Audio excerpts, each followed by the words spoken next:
আগামী 12ই ফেব্রুয়ারি আমাদের জাতীয় গণভোট অনুষ্ঠিত হবে। এই উপলক্ষে আপনারা জানেন গাজীপুরে যে ঘনবসতিপূর্ণ এলাকা, বিশেষ করে যে বস্তি এলাকা, আমাদের এরশাদনগর এবং মাজার রোড, মাজার বস্তিতে আজকে আমরা গত রাত থেকে 23 ফেব্রুয়ারি রাত থেকে প্রায় 8 ঘন্টা ব্যাপী এই অভিযান পরিচালিত হয়েছে। এই অভিযানে অংশগ্রহণ করেছে বাংলাদেশ সেনাবাহিনী, জেলা police Gazipur, metropolitan police Gazipur, RAB, dog squad এবং জেলা প্রশাসনের সমন্বিত একটি টাস্কফোর্স অভিযান পরিচালিত হয় এবং এখান থেকে বিপুল পরিমাণ মাদক সহ অন্যান্য বিস্ফোরক দ্রব্য উদ্ধার করা হয়েছে। বিশৃঙ্খলাকারীরা যেন জাতীয় নির্বাচনে কোন রকম বিশৃঙ্খল পরিবেশ তৈরি করতে না পারে, সেজন্য এই অভিযান পরিচালিত হয়েছে। আপনারা দেখতে পাচ্ছেন এখানে বিপুল পরিমাণ মাদক দ্রব্য এবং বিভিন্ন আইনে তাদের মামলা হবে, রেগুলার মামলা হবে এবং জাতীয় নির্বাচনকে সুষ্ঠু এবং আইন শৃঙ্খলা স্বাভাবিক রাখতে আগামী দিনে এরকম টাস্কফোর্সের অভিযান পরিচালিত হবে।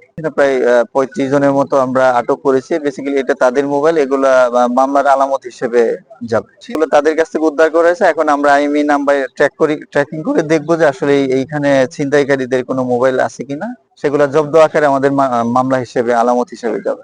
গাজীপুরকে আইন শৃঙ্খলা স্বাভাবিক রাখতে আমাদের এই টাস্কফোর্সের অভিযান বেসিক্যালি জাতীয় নির্বাচন এবং গণভোট 2025 কে সামনে রেখেই পরিচালিত হয়েছে এবং সামনে এই অভিযান অব্যাহত থাকবে। ধন্যবাদ।